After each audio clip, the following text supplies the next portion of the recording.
I'm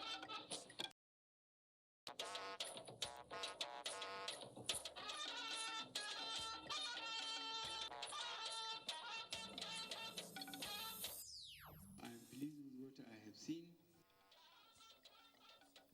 President Buhari in Kaduna inaugurates more projects as Zaria City takes turn. The continent is also making giant strides in agriculture, in manufacturing, and digital technology.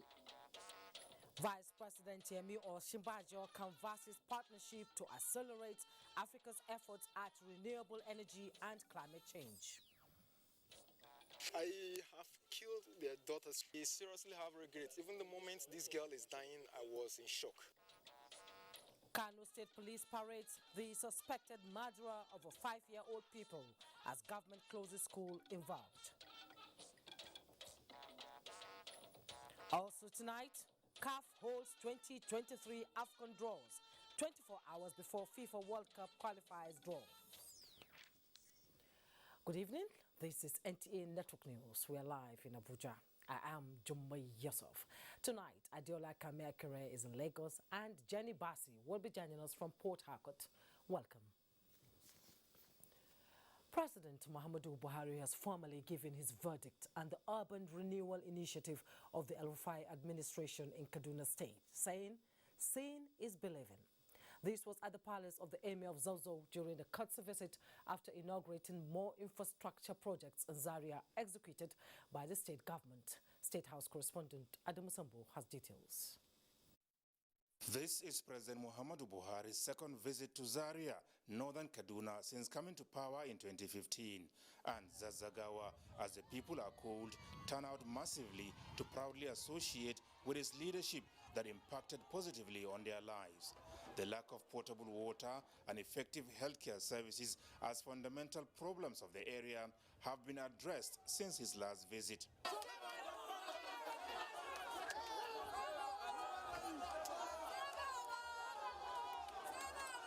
President Buhari is here this time to inaugurate some critical infrastructure projects executed by the El-Rufai administration.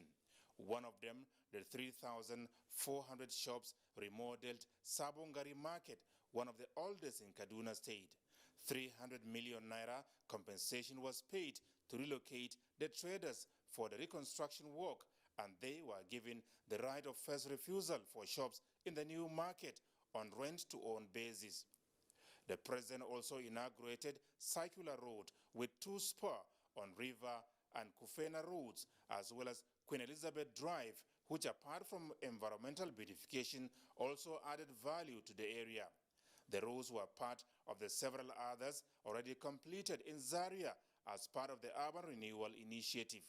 Given his verdict during a courtesy visit to the Emir of Zazzau, President Muhammadu Buhari commended Governor Nasir Ahmed El-Rufai for the giant strides achieved so far in transforming Kaduna State, saying he is proud to be associated with his result-oriented initiatives. All I can say is that I am pleased with what I have seen, within the resources available and time, how the governor has really delivered the trust given to him by the people of Kaduna State.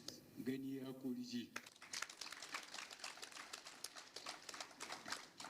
Governor Nasir Ahmed El-Rufai appreciated President Buhari for his unprecedented support to his administration, as well as appointing indigenes of the area as ministers of finance and agriculture.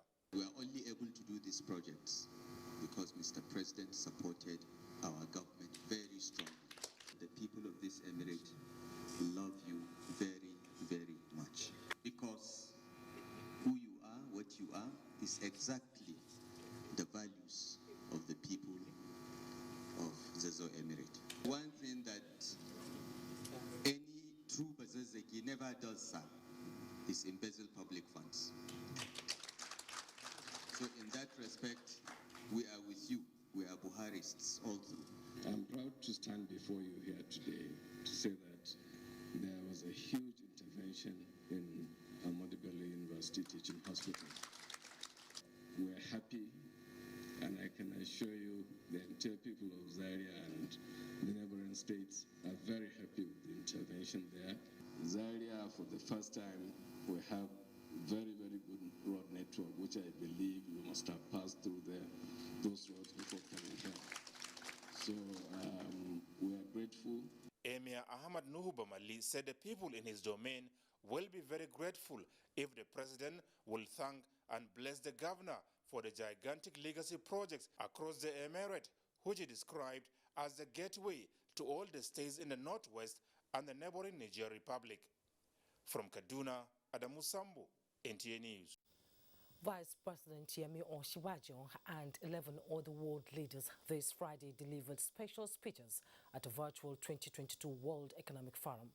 The Vice President said there are giant strides recorded across Africa, but there are still challenges to overcome, for which reasons Africa needs partnership to tackle climate change, address security concerns, and promote economic prosperity, as well as improve governance.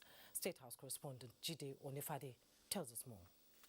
Special drawing rights. Vice President Yemi Osinbajo listed some of the progress on the African continent, including the recovery from the global pandemic, economic growth by 3.7% in 2021, and a projected 3.8% growth in 2022. That public debt vulnerabilities will dominate macroeconomic policy management in Africa over the next few years. The World Bank recently estimated that the world's poorest countries will face an increase of nearly $11 billion in debt repayments in 2022, an increase of over 45% from last year. Such huge repayments at a time of limited resources increases the risk of defaults and all that go with that. The various debt relief initiatives, such as the Debt Service Suspension Initiative and the Common Framework for Debt Treatments, have their place, but they must be adequate to tackle the problem at hand and implemented in a manner that will not further constrain the resumption of growth in African countries, nor result in their exclusion from international capital markets. He also notes that there is now in place an African Continental Free Trade Agreement to fast-track economic transformation, just as the continent is making giant strides in agriculture, manufacturing, and digital technology. To tackle climate change, address security concerns, promote economic prosperity, combat disease, and improve governance. With regard to governance, we've recently seen incidences of coups d'etat and unconstitutional changes in government, which are a direct threat to the democratic ethos that we've all begun to take for granted on the continent. The African people and their leaders have been unequivocal in condemning and sanctioning these disruptions of democracy. And I believe that the international community must support our efforts in this regard. On the issue of peace and security, the Vice President says African countries face a serious threat of terrorism arising from the encroachment of global terror groups, stating that it is imperative for the international community to make robust interventions to clear terrorists from Africa. And we're glad that the European Union has aligned itself with these measures, and we urge the rest of the international community, especially the United Nations and international financial institutions, to support our efforts. Despite the dark clouds of the past 2 years, there are still many silver linings. We've realized our capacity to adapt to change, the importance of public health institutions and international cooperation, and we have a chance to reflect critically on future pathways to prosperity, to health and happiness. The future may seem uncertain, but I believe we're better equipped mentally and physically to face it with hope. Vice President Yemi Osinbajo spoke on a wide range of issues, noted that it was time for the international community to walk the talk by meeting its commitment towards advancing growth in developing economies, especially climate change's obligations. Meanwhile, Vice President Yemi Osinbajo says despite uncoordinated global efforts to stimulate economic activities through fiscal and monetary policies, actions as well as health sector interventions, the African continent grew by 3.7% in 2021 and is projected to grow by 3.8% in 2022. At a special address to the World Economic Forum, Davos agenda, Osinbajo said given its bold steps to integrate through the African Union Agenda 2063, the African Continental Free Trade Area Agreement, as well as the demographic dividends of its large youth population. The continent holds the promise of a prosperous future post-pandemic. For instance, 6 unicorns have emerged in the past 6 years. And this is despite all of the challenges in these past years. Such a positive outlook, anyway, must be tempered by the realization that Africa continues to need the collaboration and partnership of the international community. The continent, he said, faces serious threats of terrorism and climate impacts, which require the intervention of the international community to guarantee global peace and security. A bit like the coronavirus, terrorism anywhere is a threat to peace everywhere. And we must not allow geopolitical tensions amongst the great powers prevent Africa from getting the help it needs to combat terrorism. The second is climate change and how we respond to it. It's now common knowledge that Africa contributes least to climate change, but has been the most negatively affected by it. We must not allow this worrying situation to be compounded further by global inaction and processes and rules that make it difficult for Africa to adapt to climate change or indeed to develop. The Vice President made an emphatic case for a just energy transition that recognizes natural gas, which is abundant in Africa, as a transition fuel, adding that moves by international financial institutions to defund gas projects will have short and long-term negative impact on African economy. Data from conversations at the ongoing Davos agenda of the World Economic Forum indicates that the world used 9% more coal in 2021 than it did in 2020, thereby increasing greenhouse gas emissions. This increase is coming amidst increased nationally determined contributions to reduce the world's temperature to below 1.5 degrees by 2050. U.S. Special Presidential Envoy on Climate John Kerry and some global business leaders like Bill Gates recommend greater investments in the technology needed to transition from coal and fossil fuels to renewable energy to bring down the emission levels. The Energy Agency tells us that 50% of the emissions we have to stop over the next 10 years are going to come from technologies that are not yet capable of coming to scale.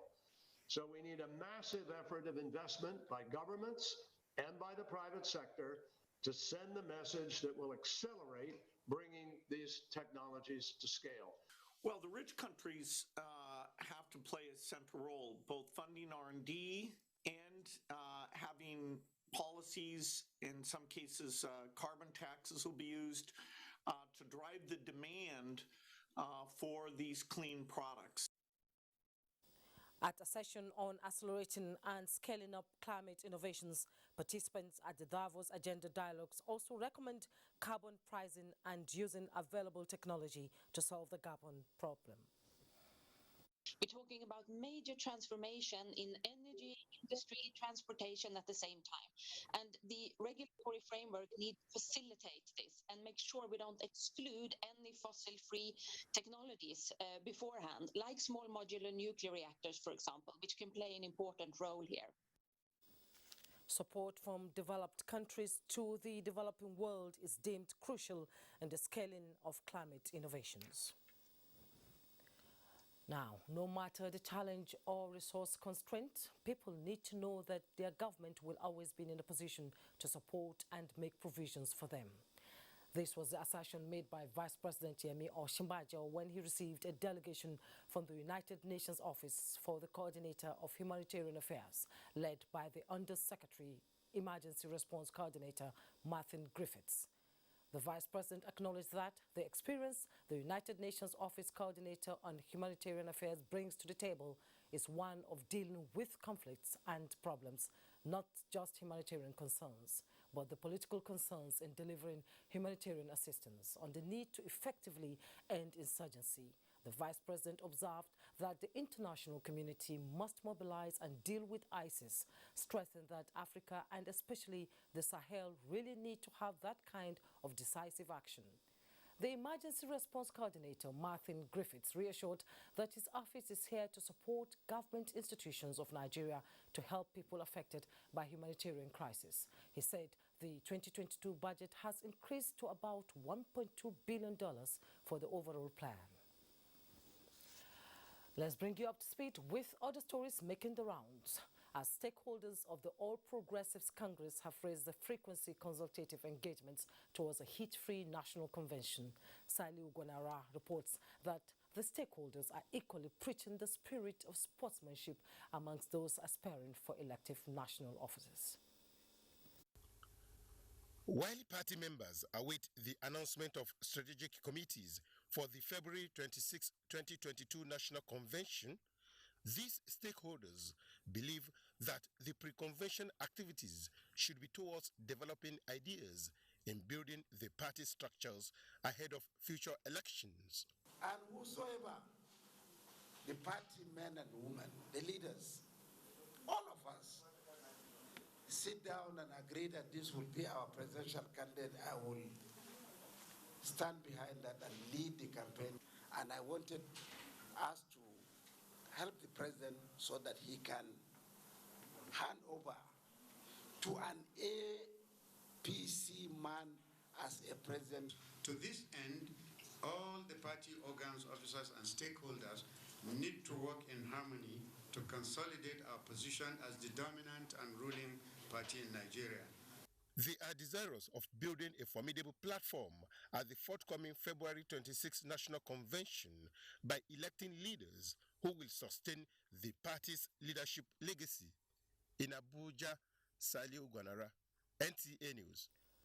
INEC Chairman Professor Mahmoud Yakubu has commended the media for being factual in its reportage, especially during the Anambra State 2021 governorship election, and appealed for such standard even in the Ekiti and Osun 2022 governorship elections. The chairman made the commendation during a consultative meeting with the media ahead of the Ekiti, Osun and the 2023 general elections in Abuja.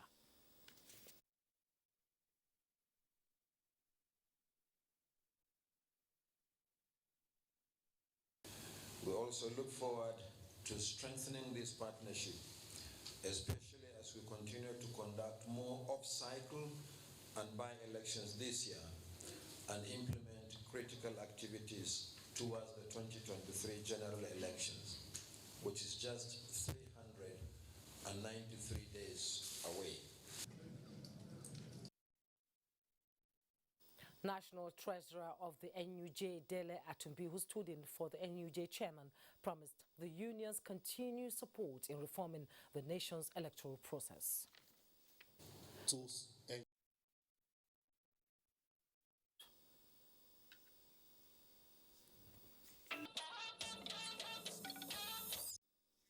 You're welcome back. Nigeria recorded a 9% reduction in the number of road traffic crashes and significantly a 26% reduction of deaths due to road accidents in the year 2021 when compared to the previous years. Corps Marshal Federal Road Safety Corps said this while reviewing the end of the year operations of the Corps in 2021 and 2022 strategic goals. Oyeyemi Ajayi has details. The Federal Road Safety Corps, during the 2021 end-of-the-year patrol operation, which was codenamed Operation Zero Tolerance for Road Crashes, had a definite mandate of ensuring that road mishaps are brought to the barest minimum. In the period under review, the Corps apprehended 20,845 offenders, impounded 11,060 vehicles, while 9,787 confiscations were recorded. In spite of these, 600 road traffic crashes were recorded, and 52% of these were as a result of overspeeding. On the issue of this speed, we are taking it very seriously. If you remember at the beginning of the end of the year patrol operations, we raised alarm and specific directives that the issue of speed limiting devices will not be compromised. And we have given very strict directives to the patrol teams. All commercial vehicles must fully have the speed limiting device installed in the vehicles. Other factors highlighted include driving under the influence of drugs and alcohol, night journeys, dangerous driving, wrongful overtaking, overloading and time violations. For the year 2022, the Corps revealed that it will be working with 3 strategic goals, which would entail the accomplishment of 15% reduction in road traffic crash fatality, enhance road safety partnership for innovative intervention, and consolidate on road traffic data system for improved road safety policy formulation. In Abuja, Oyeyemi Ajayi, NTA News. Now, the next story is a story that shook the nation to its core in the last few days, as a suspected kidnapper of late Hanifa Abubakar and his accomplices have been arrested and are now in police custody. Mohammed Ali reports that the breakthrough followed an effort by the security agents in Kano State. It's late Hanifa, a 5-year-old little daughter of Malam Abubakar of Dakata quarters in Kano metropolis, who was kidnapped on the 4th December 2021. Where her abductor demanded a ransom of 6 million naira. Since then, security agencies in the state have been up and doing to rescue her, until on 20th January this year, a detective team of the Department of State Services, Kano Command, arrested the suspect, which happened to be her school proprietor. On the 18th 12, 2021, having realized that the victim recognized him, he claimed to have poisoned her to death, conspired with one Hashim Isiaku, took and buried her in a shallow grave located at the private school premises located at Konare, Ghana, Tudum Murtala quarters, Nasarawa local government of Kano State. I have killed their daughters. I seriously have regrets. Even the moment this girl is dying, I was in shock. I'm very, very sorry about what I did to them. A life is something precious. We are expecting from the authority, and what we are reminding them is justice. The punishment should fit the crime. Samaila Diko further assured of continued efforts of security agencies in the state to track down perpetrators of heinous acts. The suspect will be charged to court. Muhammad Ali, NTA News. A case of man-sima inhumanity to man. Meanwhile, Kano State Governor Dr. Abdullahi Umar Ganduje has assured that government would continue to meticulously monitor and ensure the prosecution of anyone found culpable in the kidnap and murder of Hanifa Abubakar, an innocent 5-year-old pupil at Kano Dakata in Nasra local government area of the state. The government said already measures taken in the matter include the indefinite closure and withdrawal of the operational license of the school where the girl was allegedly said to have been gruesomely murdered. Ganduje also assured security agencies of government support in carrying out their duties of ensuring that Kano maintains its relative peace. Meanwhile, President Muhammadu Buhari has expressed the nation's condolences to the family of the 5-year-old schoolgirl Hanifa Abubakar, whose body was discovered in a shallow grave in Kano after 2 months of fruitless search. A statement by the Senior Special Assistant to the President on Media and Publicity, Garba Shehu, stated that President Buhari, in the same breath, has praised the work of the police and the Secret Service in unraveling the mystery behind the disappearance of Hanifa, and particularly for the arrest of her teacher and his other accomplices suspected of the girl's kidnap and murder. President Buhari prayed for the repose of the soul of the little schoolgirl and urged her parents to bear the sad loss with courage and fortitude in God. The president urged the police and Ministry of Justice to uphold the integrity of the detective work that busted the case by preparing well and presenting a good case that will earn the respect of the court. Time now to join our Lagos studio, and Adiola is standing by.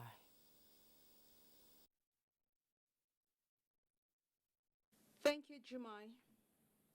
The family of Sylvester Romani has opened evidence in the coroner inquest into the death of their son. Human rights activist and the family counsel, Femi Falana, led the first witness, Clifford Tejire, into the matter. Annie Daniels reports. The first witness and family friend to the Romanis, Clifford Tejire, told the coroner that he was called to go pick up Sylvester Romani from school because he had health challenges. On getting to the school, he met the deceased in the sick bay in an unpleasant condition.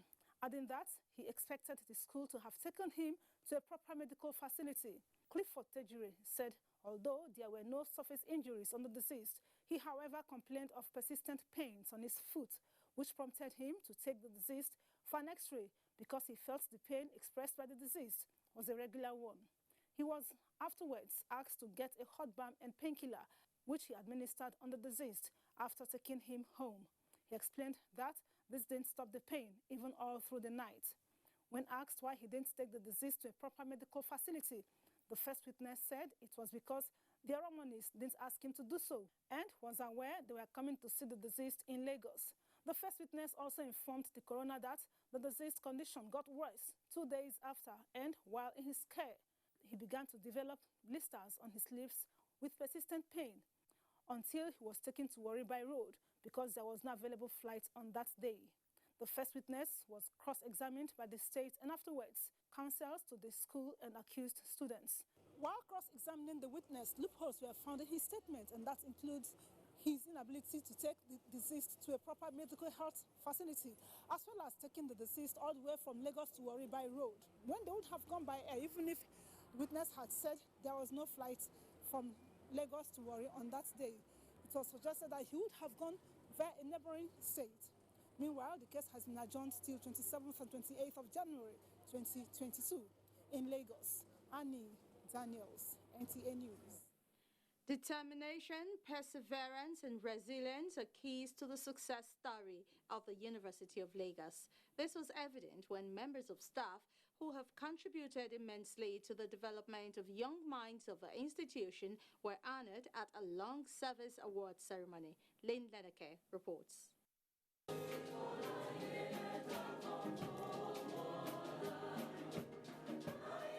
In this hall are members of the academia, administrative, teaching and non-teaching staff of the University of Lagos.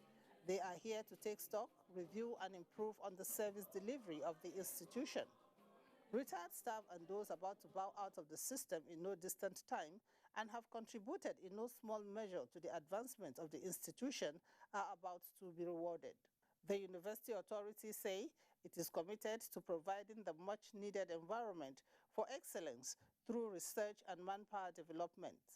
We are looking forward to a university that will contribute to the development of the country and also a scientific breakthrough that we are going to get in this country. Some of the awardees, having served the university for almost 40 years, expressed appreciation to management of the institution for the opportunity to transfer their wealth of knowledge to the next generation. Recognizing their services and their contributions is a well-taken concept, which is what is going on. It's also to motivate those that are in the service. They have had a good time in the university system, and the university has also been extremely nice to my career and development. I came in as a researcher loving research, but not lecturing, I must confess. But along the line, I developed myself and I became what I am today. 59 staff of the university were presented with certificates of long service awards. In Lagos, Lynn Leneke, NTA News. And those are the stories from here. We'll take another break. The news will continue just thereafter. To stay on. Thanks for staying.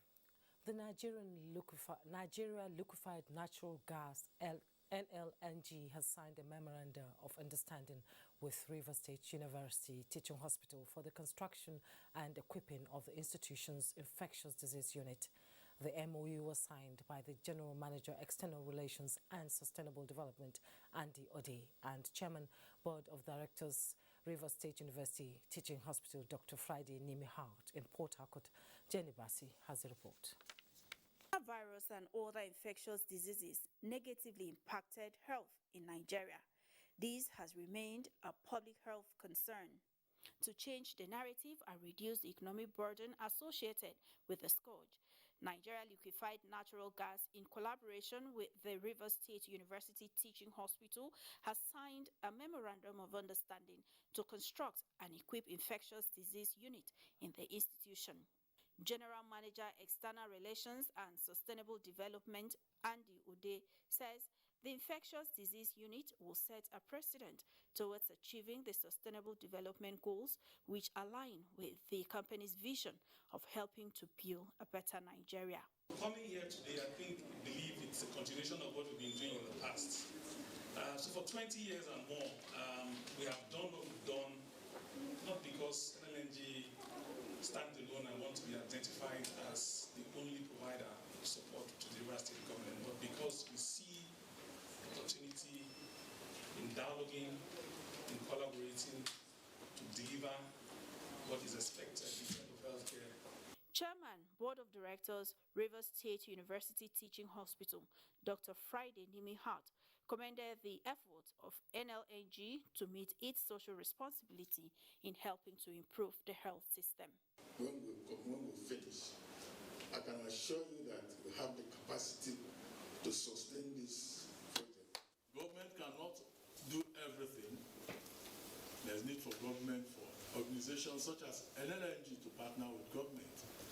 And that's why I want to congratulate and appreciate NLNG for this gesture.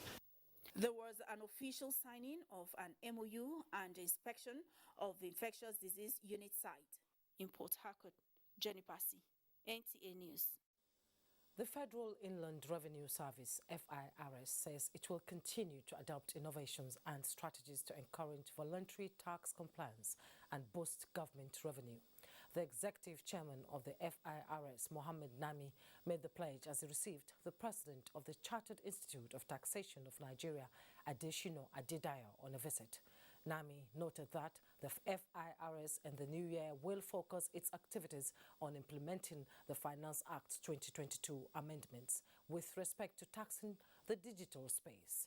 Adeshino Adedayo, on behalf of the institution, pledged to support FIRS block leakages and inefficiencies in tax administration as he celebrates the Commission's landmark achievement of collecting more than 6 trillion naira revenue in the year ended, and for the emergence of the FIRS boss as president of the Commonwealth Association of Tax Administrations. Now, the Minister of Humanitarian Affairs, Disaster Management and Social Development, Sadia Umar Farouk, has been awarded for excellence in terms of transparency and accountability for leading humanitarian interventions in the country. Ruth Aguele reports that this followed an assessment and investigations by International Human Rights Commission. To whom much is given, they say much is expected. And it would seem that in the context of leadership and responsibility, the Ministry of Humanitarian Affairs, Disaster Management and Social Development is blazing the trail, having made transparency and accountability its watchword in the task of lifting millions of Nigerians out of poverty. It is now getting accolades for efforts considered worthy of emulation. The report we have received from the partner, International Police Corporation, has proven negative of any money diversion linked directly or indirectly to the Honorable Minister. And this has compelled the resolution of our advisory board to honor the Honorable Minister as the first Nigerian most trusted woman in public office. For the minister, she believes due diligence and consistency is rewarding. I see this as a divine, yes, from God, because I've never met these people. I don't know them. I know there's an international human rights organization. So this award goes to the team as well, who have supported me through thick and thin. For us to even be recognized that we're doing well, and we'll continue to serve our country in our service to humanity. In another development, a delegation from the United Nations Office for the Coordination of Humanitarian Affairs is ready to strengthen modalities to enhance cooperation for humanitarian interventions for Nigeria, especially for displaced persons. For the ministry, this partnership will help in providing durable solutions for humanitarian interventions in the country. In Abuja, Ruth Aguele, NTA News. Next is Port Harcourt, and Jenny is standing by with more reports. Hello, Jenny. Thank you, Jumai. Rivers State Governor Nyesom Wike has tasked all traditional rulers in the state to support the government in the fight against illegal oil bunkering and artisanal refining activities in their communities. Governor Wike gave the task at a meeting with all traditional rulers in the state, local government chairmen, and security agencies in Port Harcourt. Ogedinyekwe reports.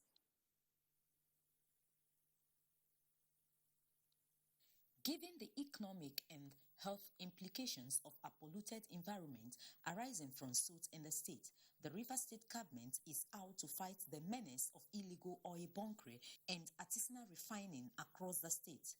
This informed the rationale for another meeting with the traditional rulers, chairmen of local government areas and security agencies. The governor particularly sued the support of the traditional rulers to join forces with government in the fight against illegal oil bunkering and artisanal refining activities.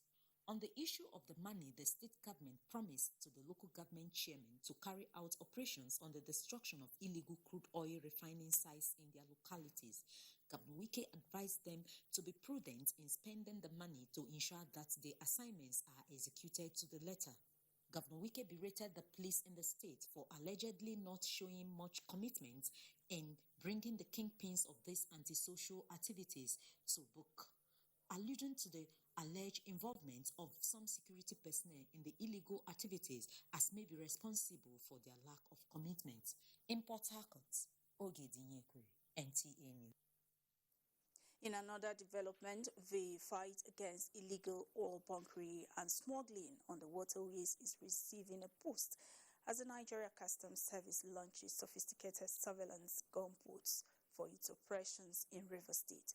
Controller General of Customs Hamid Ali also inaugurated new automobile scanning machines at Onne, Port Harcourt, to facilitate trade in the country. Robinson Darataide reports. 18 surveillance gunboats manufactured in Nigeria were launched by the Nigeria Customs Service to combat the rising cases of maritime smuggling and oil bunkering in Rivers State. The boats were built with ballistic protection, including 2 flat-bottom boats capable of accessing creeks and tributaries when the water recedes. Inaugurating the boats in Port Harcourt, the Comptroller General of Customs, Hamid Ali, urged the public to give credible information to the service as the acquired logistics will complement government's effort to end unwholesome activities in the maritime domain. I therefore call on well-meaning individuals and organizations to give the service credible information that will enable interception and seizures of smuggled items. The custom boss also launched 3 new automobile scanning machines, each of which is capable of scanning up to 20 containers per hour. To ensure also security for the nation, because then the importation of illicit items will be reduced to the barest minimum with these scanners. The ongoing e-custom project is expected to bring into Nigeria 135 scanners to be mounted at the sea and land ports to facilitate trade. In Port Harcourt, Robinson Darataide, NTA News. A network news.